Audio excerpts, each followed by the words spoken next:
दोस्तों, अगर आपके भी स्टॉप लॉस बार बार हिट हो रहे हैं तो शायद आप लोग एक्यूरेसी वाले ट्रेड में एंट्री कर रहे हैं।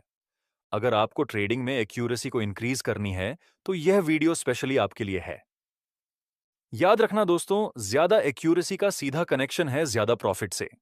इसीलिए आज हम ट्रेडिंग में तीन सबसे पावरफुल कॉन्सेप्ट को कंबाइन करने जा रहे हैं, जिससे कि हमें ज्यादा कंफर्मेशन मिले। और ज्यादा कंफर्मेशन मतलब ज्यादा accuracy. Price action, Fibonacci and रिसेमसी। जब आप ये तीनों को कंबाइन करके ट्रेड करने लगेंगे, तब आपकी एक्यूरेसी नेक्स्ट लेवल हो जाएगी और आपके स्टॉप लॉस भी बार बार हिट नहीं होंगे। चलिए मैं आपको दिखाता हूं कि आपको यह तीनों को कंबाइन कैसे करना है। इस ग्राफ में अभी अभी मार्केट ने इस हाई का ब्रेकआउट दिया, मतलब यहां ब्रेक ऑफ स्ट्रक्चर हो चुका है। और ब्रेक ऑन ऑफ स्ट्रक्चर हुआ है तो इस पॉइंट को हम वैलिड हायर लो की तरह ड्रॉ करेंगे। अभी आप देख सकते हैं मार्केट में हायर हाई और हायर लो बन रहा है। प्राइस बार बार ब्रेक ऑफ स्ट्रक्चर बना रहा है। तो अब हम सिर्फ और सिर्फ बाय करने की अपॉर्चुनिटी फाइंड करेंगे, तब तक जब तक मार्केट में चेंज ऑफ कैरेक्टर देखने को नहीं मिलता। नेक्स्ट, मार्केट में एक छोटा सा पुल बैक देखने को मिला और बुलिश और कंफर्मेशन कैंडल का सिग्नल दिया। दोस्तों, क्या यह पुल बैक वैलिड माना जाएगा? क्या यहां से प्राइस ऊपर जा सकता है इस लेवल से? इस क्वेश्चन के सॉल्यूशन को फाइंड करने के लिए हम फिबोनाची अप्लाई करेंगे। हम इस स्विंग तक फिबोनाची अप्लाई करें तो हमें साफ दिख रहा है कि यह पुलबैक बहुत ही माइनर है। प्राइस ने 30% का भी पुलबैक नहीं लिया है। फिबोनाची के रूल के अनुसार हमें वेट करना चाहिए कि प्राइस थोड़ा और डीपर पुलबैक बनाए।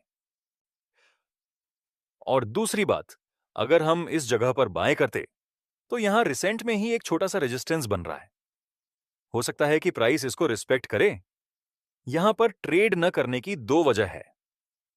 पहले तो फिबोनाची के अनुसार यह वैलिड पुलबैक नहीं है, और दूसरी, प्राइस एक्शन के अनुसार हमें दिख रहा है कि रिसेंट में ही एक रेजिस्टेंस है, तो हम इस ट्रेड को अवॉइड कर देंगे। नेक्स्ट, प्राइस ने बड़ा पुलबैक लेकर एक बुलिश और कंफर्मेशन कैंडल का सिग्नल दिया।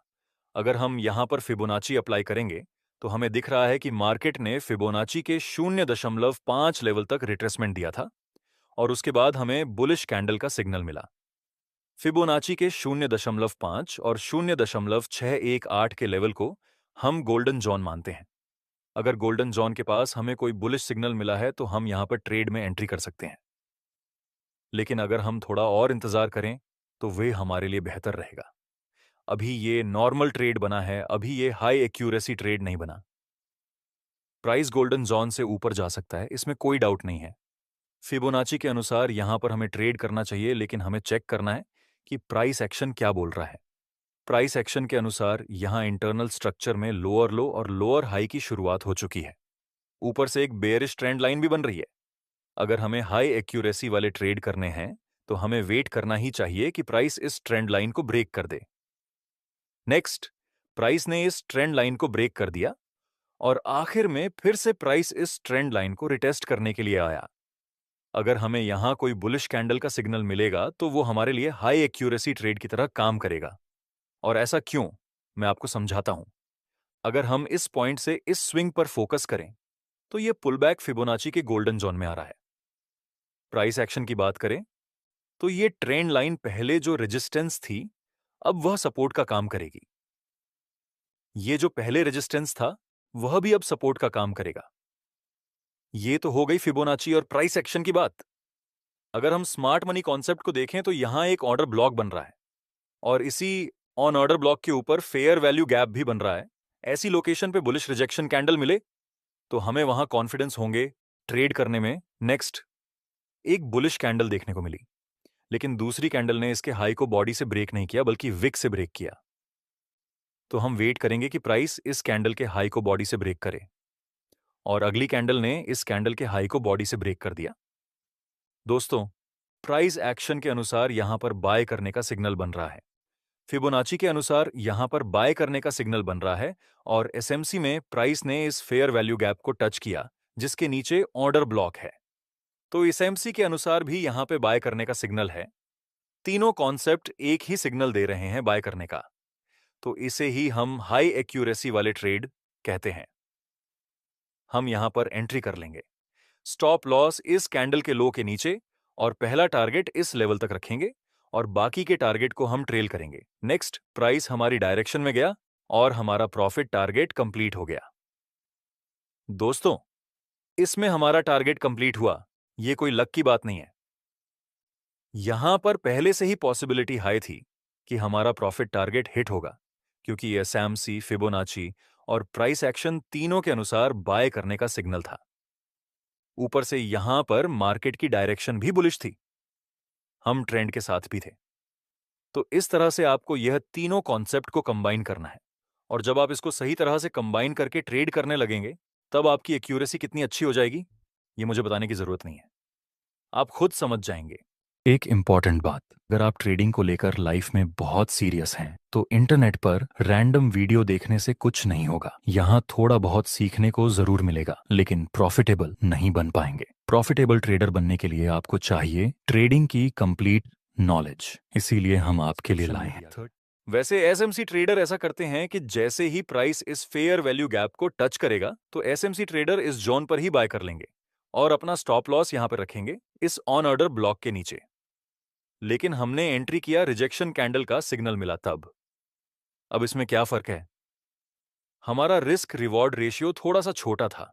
हालांकि हमारा रिस्क रिवॉर्ड रेशियो एक अनुपात 1 से ऊपर ही था, और एसएमसी के बेस पे आप बाय करते तो आपका रिस्क रिवॉर्ड राशियो एक अनुपात 2 का बनता।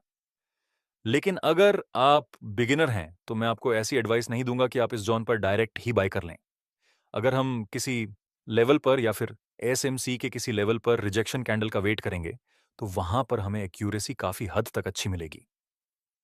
रिजेक्शन कैंडल पर एंट्री करने से हमारा रिस्क रिवॉर्ड रेशियो थोड़ा सा छोटा बन सकता है, लेकिन एक्यूरेसी जरूर इंक्रीज होती है। हम एक दूसरा एग्जाम्पल देखते हैं दोस्तों। अभी अभी मार्केट ने इस लो को ब्रेक कर दिया डाउनसाइड, तो इसे हम कहेंगे ब्रेक ऑफ स्ट्रक्चर। इससे पहले भी मार्केट ब्रेक ऑफ स्ट्रक्चर बना रहा था और प्रॉपरली प्राइस लोअर लो और लोअर हाई के स्ट्रक्चर में मूव कर रहा है, तो हम सिर्फ और सिर्फ सेल करना ही पसंद करेंगे। नेक्स्ट, प्राइस ने एक पुल बैक लिया, उसके बाद इसी जगह पर बेरिश और कंफर्मेशन कैंडल का सिग्नल मिला। प्राइस एक्शन के अनुसार यह सपोर्ट आगे रेजिस्टेंस की तरह काम करेगा, तो प्राइस एक्शन के अनुसार हमारा यहां पर सेल का ट्रेड बन रहा है।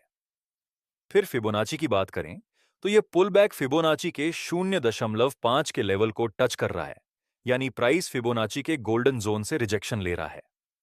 और एसएमसी की बात करें तो इस जगह पर एक फेयर वैल्यू गैप भी बन रहा है, तो हम यहां पर सेल में एंट्री कर सकते हैं और हम अपना प्रॉफिट टारगेट यहां पर 50% बुक करेंगे और बाकी के टारगेट को ट्रेल करेंगे। दोस्तों, प्राइस एक्शन के अनुसार सेल का ट्रेड बन रहा है, एसएमसी के अनुसार सेल का ट्रेड बन रहा है, फिबोनाची के अनुसार यह सेल का ट्रेड बना रहा है। यह हाई एक्यूरेसी वाला ट्रेड है। आखिर प्राइस नीचे तो गया, लेकिन उससे पहले हमारा स्टॉप लॉस हिट हो गया। दोस्तों, यह हाई एक्यूरेसी वाला ट्रेड था, फिर भी हमारा स्टॉप लॉस हिट हुआ क्योंकि हमारा स्टॉप लॉस सही जगह पे नहीं बन रहा था। आपको याद रखना है, जब भी आप स्टॉप लॉस लगाएं तो बहुत ही टाइट स्टॉप लॉस मत लगाना, स्टॉप लॉस में थोड़ा बफर रखना। दोस्तों, आपको इस तरह से बहुत ही बारीकी से चार्ट को एनालाइज करना चाहिए। मुझे उम्मीद है कि इन कॉन्सेप्ट का यूज करके आप बेहतर रिजल्ट हासिल कर पाएंगे। अपना सपोर्ट दिखाने के लिए आप एक लाइक जरूर कर सकते हैं। धन्यवाद।